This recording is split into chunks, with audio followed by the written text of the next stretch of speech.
남았을 때 그물에 걸리지 않는 바람처럼 자유로운 영혼 절랑무이 한도인입니다. 이 시간에는 불교에서 많이 불교 철학에서 아주 근본이 되고 있는 참 해설이 많은 일물에 대해서 말씀을 드리고자 합니다. 일물, 한 물건. 서산대사가 편집한 성가기감의 첫머리에 나오는, 이렇게 나옵니다. 유일물 어차하니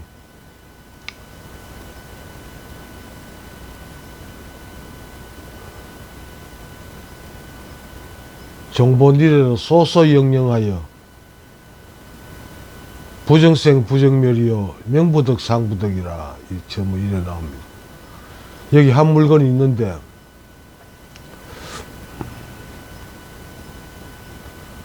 여기 우주가 시작된 처음부터 종본이래로 소소영령하여, 그러니까 밝고 이 물건이 워낙 밝고 영영하여 신령스럽고 신령스러워.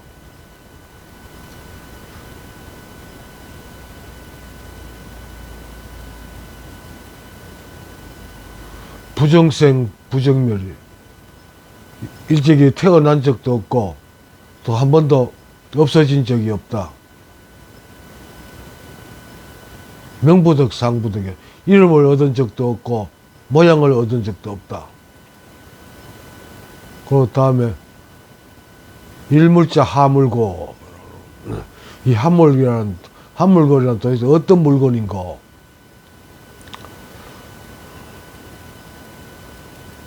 고불미생전, 옛날 석가모니가 부처가 있기도 전 그 옛날 부처들 고불이 나오기도 전에, 태어나기도 전에 미생전 억년일상원이라 한 물건이 원만하게 존재했었다. 석가미유회거든 가섭 기능전이라, 석가도 알지 못했는데 어떻게 가섭한테 전할 수 있겠는가, 이렇게 시작합니다. 이 한 물건.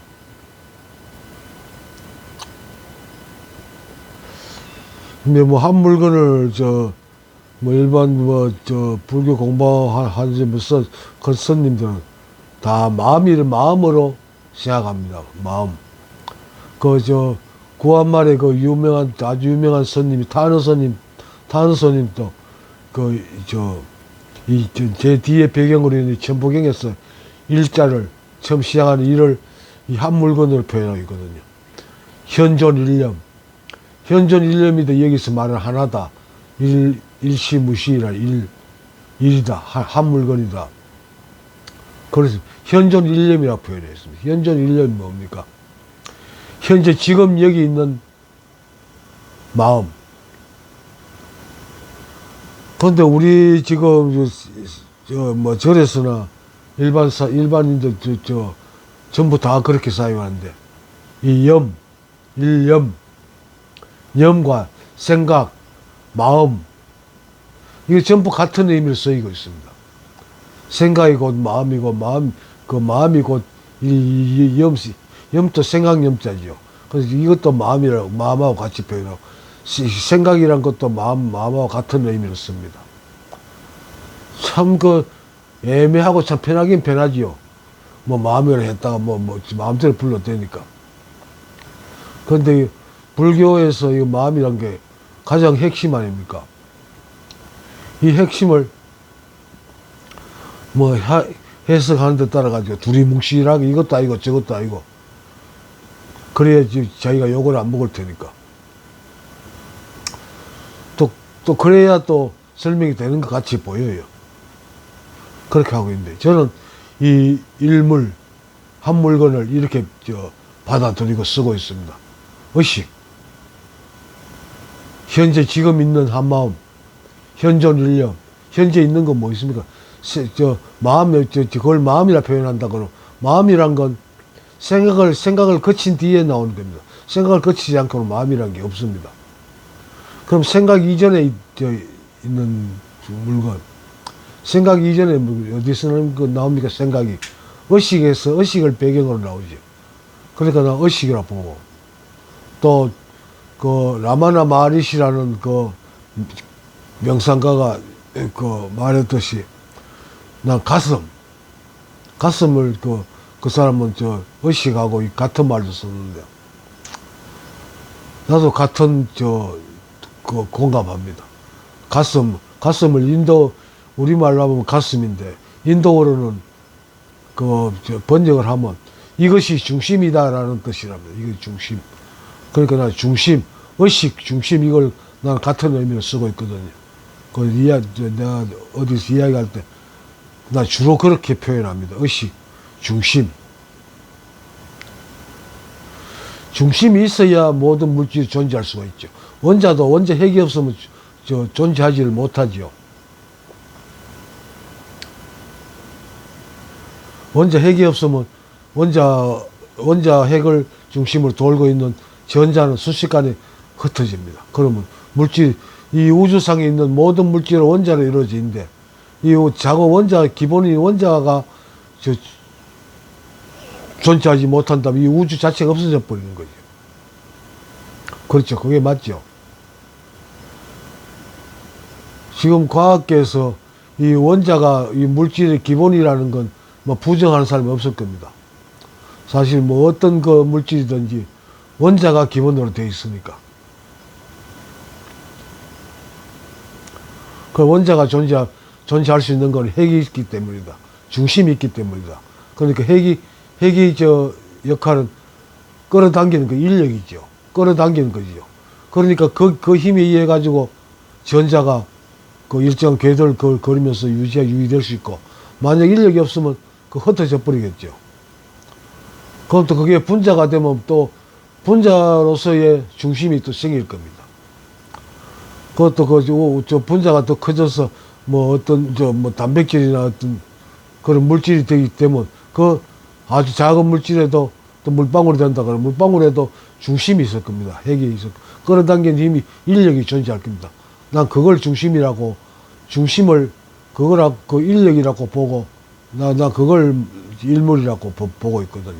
그렇게 되면 설명이 아주 쉬워집니다. 받아들이기도 쉬워지고. 그래서 난 그렇게 씁니다. 그럼 받아들이고 안 받아들이고 여러분들 한번 사색을 한번 해보세요. 이게 아주 해석하는데 굉장히 큰 도움이 됩니다. 받아들이는 데 도움이 되고.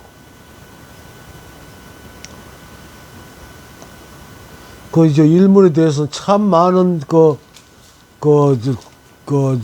조사들이죠. 아주 큰 스님들이 참 많은 설명을 하고 있는데, 대표적인 것이 육조해능선사. 육조해능이, 그러니까 달마 중국에서 인도에서 넘어온 달마가, 극동, 삼국의 참선 선불교의 초조가 됩니다. 초조, 그걸 쭉 내려와서 육조가 해능, 그 다음에 쭉 내려와서 내가 좋아하는 누굽니까? 황백선사, 그 다음에 그 제자 임재선사, 이렇게 쭉 내려와서 지금 수많은 돌중들 연결됩니다. 그런데 육조 해능이 제자들 모아놓고 이 일물에 대한 하여튼 맨 처음 서산대사가 쓴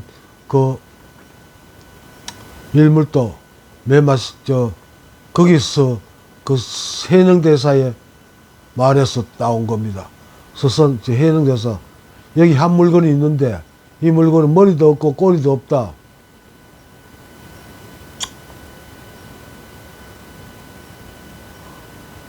그런데 신령스러워서 하지 못하는 것도 없는데, 이 물건은 도대체 어떤 물건인고, 여기에 대해서 각자 말해봐라 이러니까 신이라는 가장 뛰어난 제자가 나타나가 헛소리 하다가 니 쓸데없는 소리 하지 말고 쫓겨났고, 그 다음 제가 일전에 한 번 또 말씀을 드렸을 겁니다.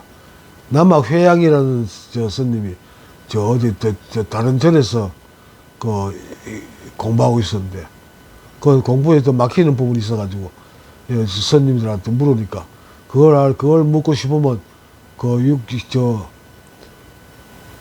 해능한테 가서 한번 물어봐라. 이래가지고 해능 선수한테 찾아왔는데, 앞에 이제 인사하고 딱 쓰니까, 이 어떤 물건이 여기 왔는고, 이렇게 물으니까, 어떤 물건이라 그러니까, 확 막히고 대답을 할 말이 없었어요.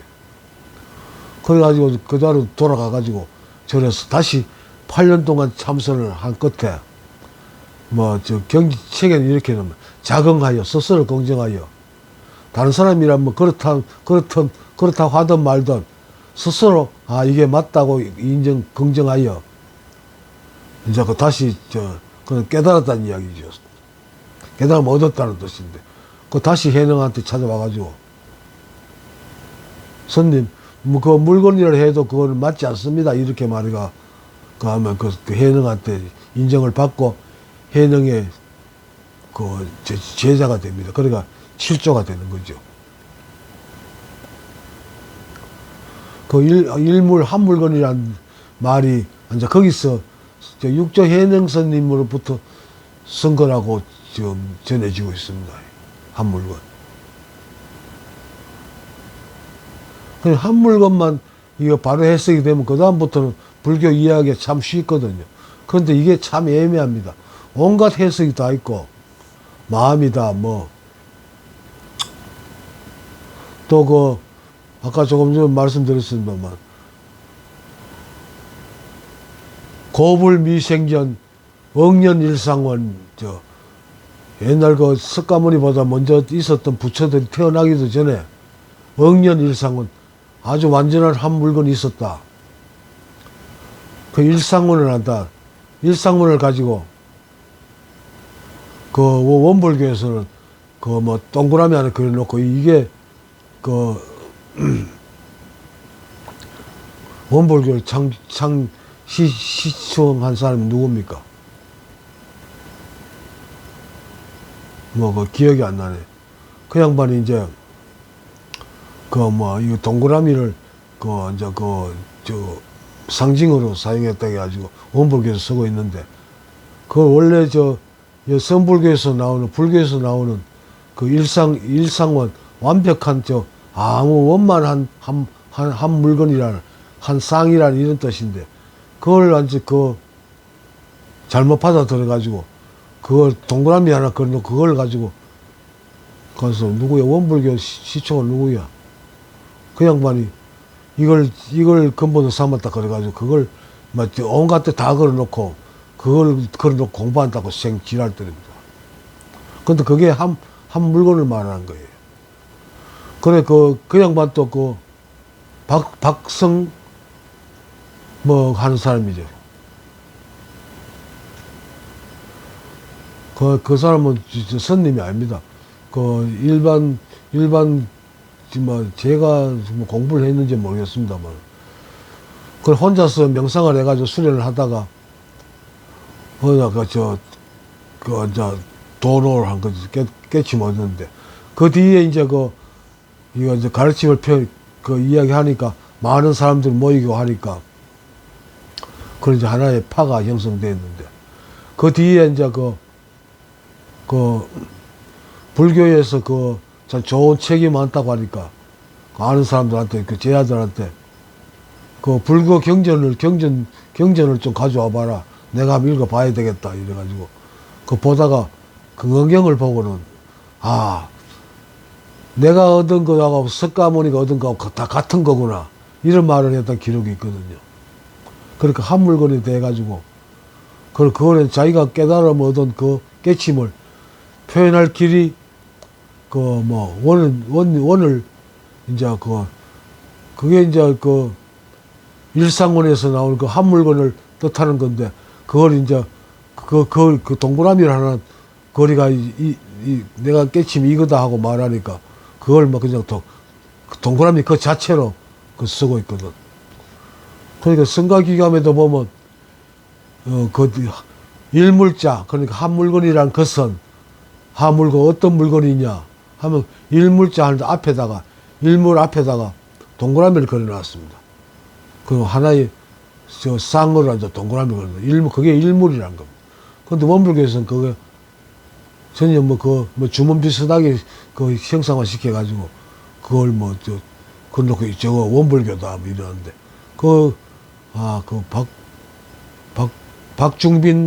박중빈이라는 사람이죠. 그 원불교 창시한 분이. 근데 그 양반이 동그라미로 나타냈다고. 자기네들은 그걸 보고 앞에 걸어놓고 연불하고 온갖 짓 다 합니다. 어쨌든 그 양반이 그 깨달음하고 가르친 게 상당히 좀 괜찮았던 모양이에요. 원불교는 지금 전국에, 원불교가 생긴 지 얼마 된지 모르겠습니다만, 전국에 그 법당이 엄청나게 많거든요, 건물이. 그 많은 사람들이, 그 돈 많은 사람들이 거기다가 뭔가를 받았기 때문에 그 돈을 희사하고 그 건물을 지을 거 아닙니까? 그리고 그 삼성에 이건희 마누라, 홍라인가? 또, 그분이 또 원불교 신자로서 굉장히 많은 기여를 했다 그러죠. 그 뭐가 있으니까 해야 하겠죠. 그것도 그 속에서 가르침을 하는 사람들 많이 들어보니까 대부분 다 이 동그라미에 대해 가지고 집착을 해가지고 그거 벗어나지 못하고 있는데 참 불쌍하더라고. 그 한물건을 참 앞으로도 계속 언급할 수밖에 없겠습니다만 내가 받아들이는 한물건은 마음. 불교에서 일반적으로 말하는 게 마음이니까 일단 마음이란 것도 여러 가지 의미를 쓰이잖아요. 나는 그걸 의식이라고 표현합니다. 의식. 그리고 중심.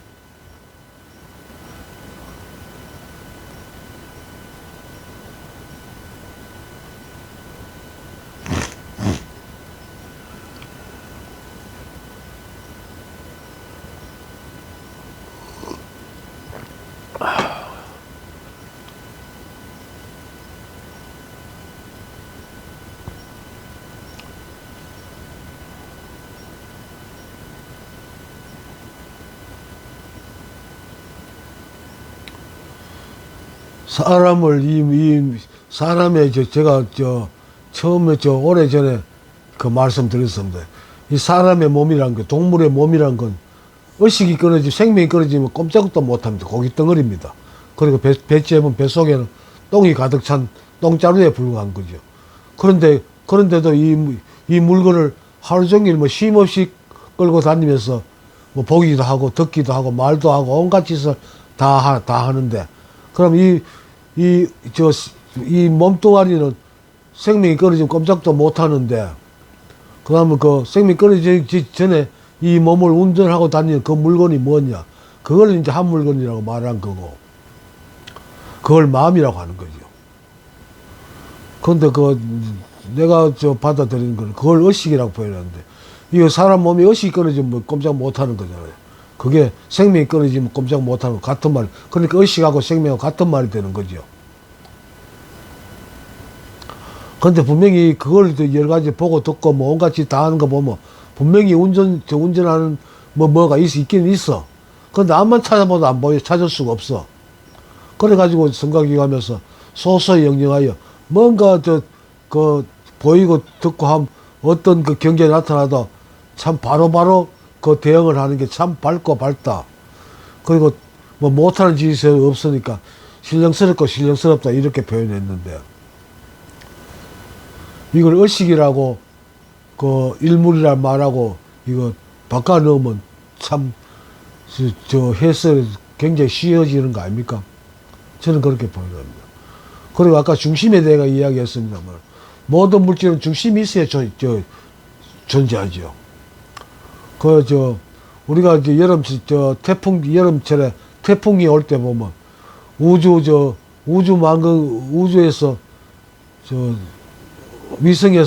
위성 사진이 나오죠. 필리핀에서 시작해가지고 쭉 올라오면서 그 태풍의 그 중심을 기준으로 해가지고 그 태풍의 그 소용돌이가 쭉 오면서 변하는 그걸 보여줍니다. 그거 보면 태풍의 중심이 있죠. 그 태풍의 중심에, 그 중심으로 인해서 일어나는 그 소용돌이, 그 소용돌이가, 중심의 소용돌이가 이 우주망원경에 찍은 이 우주 전체의 중심에서 일어나는 소용돌이하고 똑같습니다. 그 중심은 텅 비어 있고 아무것도 못 하면서도, 아무것도 안 하면서도 엄청난 힘을 나타내죠.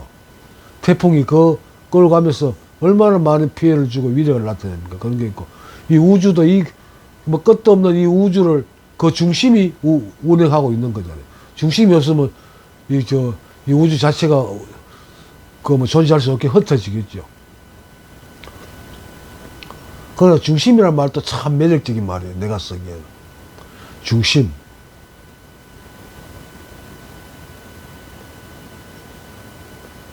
모든 건 중심을 유지하기 위해서, 그 균형을 유지하기 위해서 존재한다는 거죠. 이 우주의 중심이 정확히 제자리를 유지하기 위해서는 지구상에 있는 도로가의 먼지 한 개의 영향도 받는다는 겁니다. 그게 나비 효과의 정확한 뜻입니다. 그 나비 효과를 저거 편한 대로 온갖 데 해서 하는데, 내가 받아들이기는 나비 효과는 그겁니다. 이 지구상에서, 이 땅에서 떠돌아다니는 아주 작은 먼지 알갱이 하나도 우주 중심에 영향을 준다는 거죠. 그러면 거기서 영향을 받으면 그 중심은 또 전 우주에 그 영향이 갈 수밖에 없겠죠. 중심에 영향을 가겠죠. 그렇게 유지되고 운영되는 게 나는 이 우주라고 보고, 그 가장 큰 힘이 중심이죠. 인력. 그걸 가지고 이제 불교에서 의식이라는 것에 참 정리가 잘 돼 있는데, 이 중심을 인력 끌어당기는 힘, 그걸 있기 때문에 중심으로 향해서 모든 게 존재하는 거 아닙니까? 그러니까 이 힘은, 인력이라는 힘은 원자 속에도 이 원자에도 있고, 물론 그보다 더 쿼크라든지 뭐 이런 물질 아마 그 핵이 있기 때문에 존재하고 있을 겁니다. 그러니까 아무리 이런 할 일물에 돼 가지고 표현이 참 많습니다. 이런 표현이 있거든요. 아무리 가장 적은 것 안에 들어가도 그 자리가 남고, 아무리 그러니까 우주 전체를 둘러싸고도 남는다. 둘러싸고도 남음이 있다. 이런 말이 있거든. 그 인력이라는 게 그렇잖아요. 아무리 적은 물질 속이라도 들어갈 수 있으니까, 그 안에 있으니까. 그러니까 또 빈자리가 있겠죠. 그 전자가 돌아가는 그 빈자리가 있겠죠. 아무리 가장 적은 것 안에 들어가고도 자리가 남고, 그러니까 우주의 중심에서, 그 중심에서 끌어낸 인력 때문에, 그러니까 우주를 형성하고 있는 모든 그 별을 다 끌어당기는 거 아닙니까? 그렇기 때문에 우주가 존재하는 거잖아요. 그러니까 우주 전체를 사고 있다는 말하고 통하잖아요. 이제 뭐 조금 미친놈 같아도 그럴싸하죠, 설명이.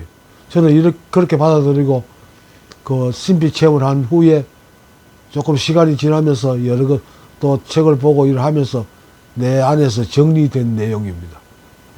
앞으로도 아마 이런 의미에서 많이 쓸 겁니다. 이게 이해가 돼야 의식의 전환이 일어나고 또 어떤 신비 체험을 할 수 있는 계기가 올 겁니다.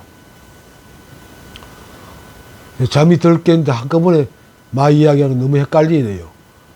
썩은 머리를 가지고 한꺼번에 이야기하려니까 정리도 안 되고 말도 잘 안 되고 그러네요. 오늘 이쯤 하겠습니다. 감사합니다. 나마스테. 거물에 걸리지 않는 바람이 되십시오. 스스로.